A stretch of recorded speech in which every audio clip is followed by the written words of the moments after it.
In July 2025, Donald Trump signed what he proudly called the Genius Act, a bill supposedly designed to protect consumers in the digital asset space. A bold name, a dramatic gesture, but beneath the surface, the motivation was much more simpler and far more desperate. This law isn't about innovation. It's not about protecting users. It's about one thing: protecting the supremacy of the US dollar in a world that's moving on. Trump's own words at the signing ceremony were revealing. Instead of addressing blockchain, cybersecurity, or transparency, he went on the offensive, not against scammers or fraudsters, but against BRICS. You know, you have this little group called BRICS. It's fading out fast, but BRICS is, they wanted to try and take over the dollar, the dominance of the dollar and the standard of the dollar. And I said, anybody that's in the BRICS consortium of nations, we're going to tariff you 10%. And they had a meeting the following day, and almost nobody showed up. They said, leave me alone.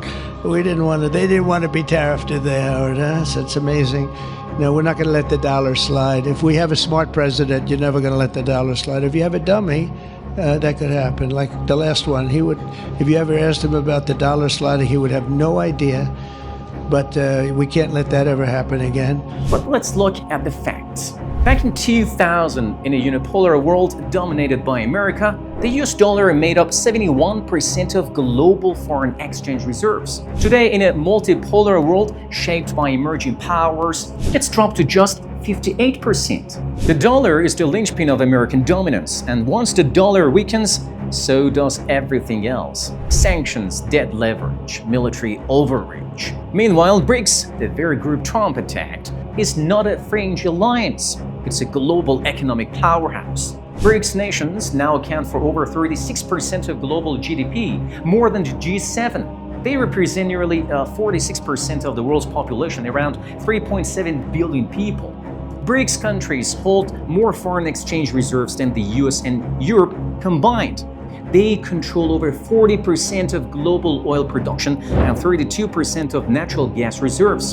In military capacity, they outmatch NATO in certain domains, especially in ground forces, drone capabilities, and regional influence. And among these rising powers stands a critical new member: Iran. Iran, with the second largest proven natural gas reserves in the world and fourth in oil, is a key energy pillar. But Iran's value goes far beyond resources. Over 70% of its population is under age of 40. Iran produces more STEM graduates per capita than most Western nations, over 230,000 engineers annually. It ranks among the global leaders in nanotechnology, aerospace, nuclear science, and drone technology. Its industrial base is growing resiliently despite decades of sanctions, and its geopolitical position, linking Central Asia, the Persian Gulf, and Europe, makes it a natural hub for BRICS trade corridors and alternative payment networks. From Tehran to Beijing, from Moscow to Brasilia, BRICS nations are no longer waiting for permission. They are building their own systems, decentralized payment networks, multinational stablecoins backed by baskets of commodities, and reducing reliance on the US dollar in bilateral trade.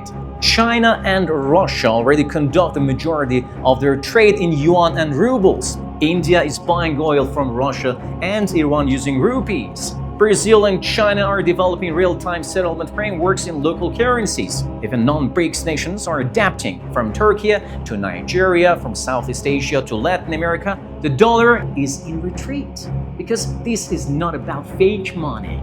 It's about real alternatives. Alternatives built by real economies with real people and real assets.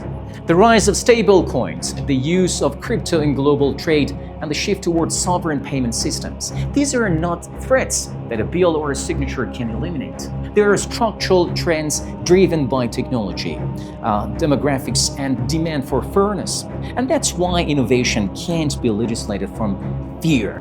It must come from collaboration and science. This autumn, Iran will host the deBlock Summit, the region's largest blockchain and monetary systems conference. deBlock means removing monetary barriers, and that's exactly its mission.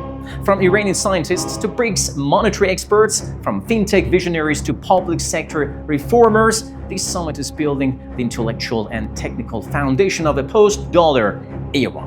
Because this is not just about money, it's about freedom.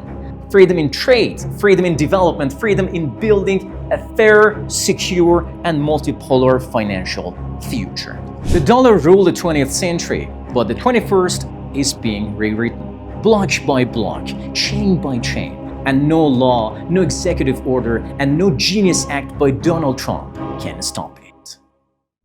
Thanks for watching. Do not forget to like and subscribe. Till next time, it's goodbye.